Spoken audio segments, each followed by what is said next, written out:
Hi, it's Mama Rose, and we're ready to put the cheesecake in the oven. I got cut off on the first video. I got some kind of silly message on the phone, which I was recording with, and when I went to try to get rid of it, I bumped everything off. So, I'm getting some water because you have to cook the cheesecake in a water bath. I've got the oven open, and I'm just going to go ahead and put this in. Then I'm going to come back and get you and show you how I'm putting the water in this.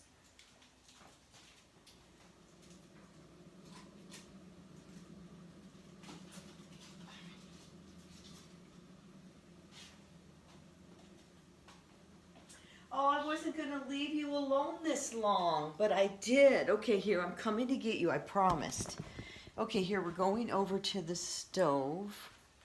It's a little hard to do this. There's my stove. Oh, let me get my water here. So you want to go in a water bath when you're doing this. I never know where the camera is. There we go. So you can do this ahead of time, put it in here. I cannot find my big rectangular roasting pan. That would be the best thing, but so I'm going to have to use this. My mother says to go like 1 inch or 2 inches in. And I wouldn't go too high because you don't want it to bubble and go over. Oh, that's not very good. All right, there we go. I'm just going to set this down right here for a minute, for a second. There we go. Now I'm going to shut the oven. Oh my gosh, that cast iron pan is heavy. And I don't have very many muscles here. Oh, there she goes. Okay. So, 2 hours it's supposed to go for. Oh, there's the camera. 2 hours. So, how do I do that? I'm going to go, just to try to remind me, it's 11 o'clock in the morning. And I'm going to talk to you a minute here, so I'm going to get that going. 1 hour. All right, 1 hour. And then what I like to do, because I won't remember that at 11 o'clock I did this, so I'm going to write 11 o'clock on my board. There. It's already on there. I just took the 11:30 off. That way I'll remember. At 11 o'clock, I put in the cheesecake. So if I forget, don't remind me. At 11 o'clock, I put in the cheesecake. It's going to cook for 2 hours. Once it's cooked for 2 hours, then you want to just shut the oven off and leave the cheesecake in the oven for another hour. Then you take the cheesecake out of the water bath, and I would take the foil off of it. If you can handle it, I'd take the foil off of it and I'd put it on just some kind of a cooling rack, just so there's some air underneath it. And then in a couple of hours when it's cooled, or maybe longer, wait till it cools, and then just open up that springform pan. It's real easy. The pan just opens up and boom, you don't have to try to get it out of there. It's just out of there. And then you can just leave the dish that comes with it underneath. And then we're all set. We're all ready. And then I like it. My husband, we like the first piece is kind of warm. So I will cheat a little bit and I'll open it maybe after 1.5 hours or so. And we will go ahead and, sneak a cut into it. And it's so good. But it's really, really good cold. So a little bit cold, a little bit hot sometimes, good variety. And anyway, I save the bowl for my honey. I always tell him, I got a job for you. And he always cleans my bowls for me, so I don't clean them too good. All right, so I made my mother's cheesecake. It's just a simple Italian cheesecake. We have just to recap, 1.5 pounds of ricotta cheese. But what I did in the video that you hopefully have watched is I started out with cream cheese because it needs to be softened. And so I have it in here already, kind of room temperature-ish. And I got that going and I creamed that really good. It doesn't hurt the cream cheese. It doesn't make it tougher. It's good. You can do it. So once I got that in, then I wanted to add my sugar in. So I did go ahead and add my sugars. I added what was equivalent to 2 cups of sugar.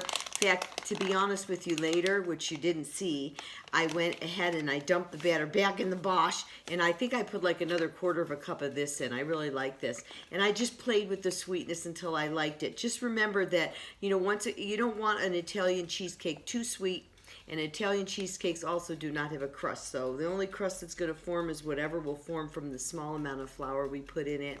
And usually that's like a little layer at the top. But go ahead and, taste it and get it to the measure. As you're putting extra in, though, measure what it is so that the next time you do the cheesecake, you can go and say, okay, I did what would be equivalent of 2.5 cups of sugar. Figure it out how you like it. And then, so I started out with cream cheese. I added the sugar to that so that the sugar would dissolve. I'm looking at the recipe over here. So that the sugar would dissolve. And then I put in my ricotta cheese. And then I mixed that all up really good. Then I put my sour cream in and I mixed that up really good. And then I put my vanilla in. And then I have my 6 eggs left and my 6 eggs left and my flour. Instead of using 4 cups of or 6 tablespoons rather of wheat flour, white flour, which I'm sure my mother used white flour in it. She went ahead and I used 4 tablespoons of almond flour, and then I used one scoop, which is a tablespoon, I believe, of this right here. I just did this because a recipe called for it. I love this brand. It's grass fed. It's just simply whey protein. I went ahead. It's unsweetened. I went ahead and used this in a pancake batter that I make, and that you use it in place of part of the flour. I'm looking at this mess I made, and it's driving me crazy, so I'm going to wipe it. And so I thought, well, I would use that as part of the flour because it called for 6 tablespoons of flour. I don't know why the flour's in there. It might just be to form, like an impossible pie crust at the bottom. But whatever, I wasn't brave enough not to use it at all. And in this recipe, I did a little bit different than my mother's. So I did 1 egg. I did an egg at a time. An egg in the flour, an egg in the flour, and then I got my batter. Everything was done. But I wanted to add a little lemon to it, so I squeezed a little lemon, just a little bit, maybe a tablespoon of lemon juice in it, and then I got the rind. What do you call this? The zest. That sounds much better than rind. It sounds more cultured than rind, but what did I call it again? My memory isn't very good today. I need to take some coconut oil. The zest of 1 lemon. So next time I might use the zest of 2 lemons, but my mother didn't use the zest of any lemons in it. It was just the lemon juice. So, and my dad loved this. So when I ate this one that I made, I have a little sample here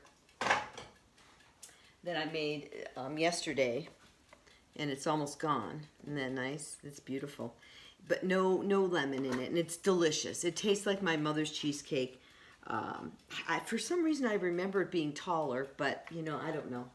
But my dad, he just loved this cheesecake, and he'd always compliment her on it, like, oh, this tasted so good, or oh, it's so, the big thing was if it was moist. Oh, it's so moist. So hopefully we're going to get a really moist cake here, because I started out with a really nice homemade ricotta cheese that had a lot of moisture in it. I actually put a little extra fat in it and creamed it a little. I don't think I did it on that one. I put the extra cream. The one that was drier, I added the flour, the heavy whipping cream to, but I didn't do it with this one here. So it'll be nice to see when it's done. But anyway, I made the cheesecake. It's going to be ketogenic.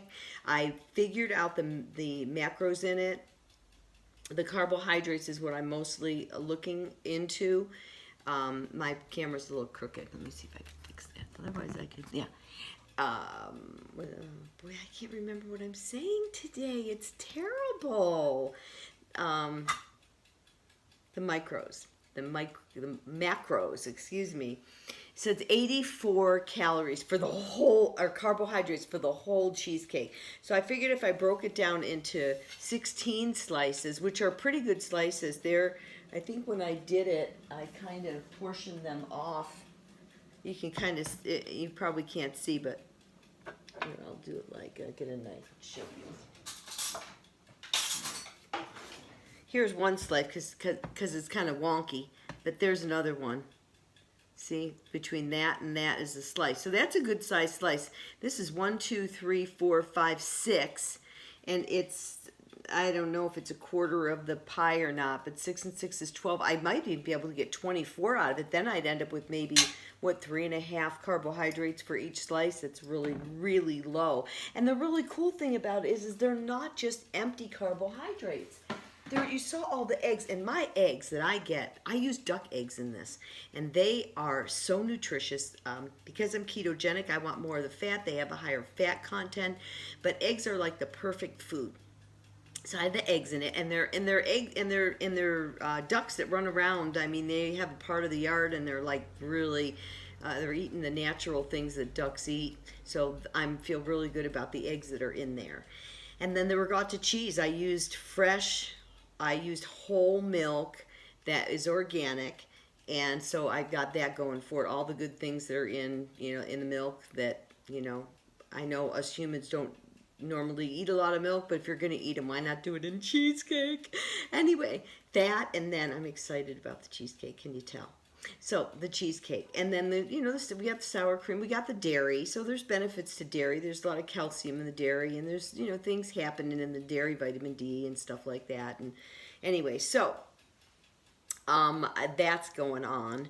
There's really not a lot going on though, other than that. They're just pretty much the cheese and the eggs in the sugar, and there's not a lot of nutrient in the sugar. I mean, if I had sugar cane, I might be getting some vitamins and some minerals in the sugar cane, but we're not using the sugar cane. But all in all, between the eggs and the dairy, you're getting something out of it. And so try the cheesecake. I'm so new at this. I don't know how to let me know how it came out or not. And I made a mistake and said email me to keto and cultured, but it looks like it's ketoandcultured@gmail.com or ketocultured.com, which I did the other day, and I can't figure out how to do it. So, but if you want to email me or maybe a memo, I think you can post a comment on this. And if you like me, subscribe to my channel, and then I will let you know when I have new videos. I think there's a notification thing down there. You hit the bell. I'm trying to get used to all this because I have so much in me to share, but I don't know a lot about the technical end of it. But so just enjoy your journey. Try to put whatever you put in your body. That's my whole mantra. Whatever you put in your body, try to think about what's in it for me. Is there something good in it that my body's going to say, "Oh, that was so good. Can we do it again?" And if not, then, try to limit if you're doing those things. Because after all, we only get one life. We get one body. I'm going to be 64 years old July 1st. My husband's 65. And I really think we're getting younger. Our wrinkles are kind of going away. We've lost about 40 pounds. We just feel good. I've gone off of almost all my pharmaceuticals. I was taking all kinds of pharmaceutical medications for pain and sleep and all kinds of things. The only one I'm still on is my half of thyroid, because when I stopped taking it, weird things happened to my body. And so I instead of taking a whole one, I'm taking a half of one. That seems to be doing good. And I'm trying to research ways that I can make my thyroid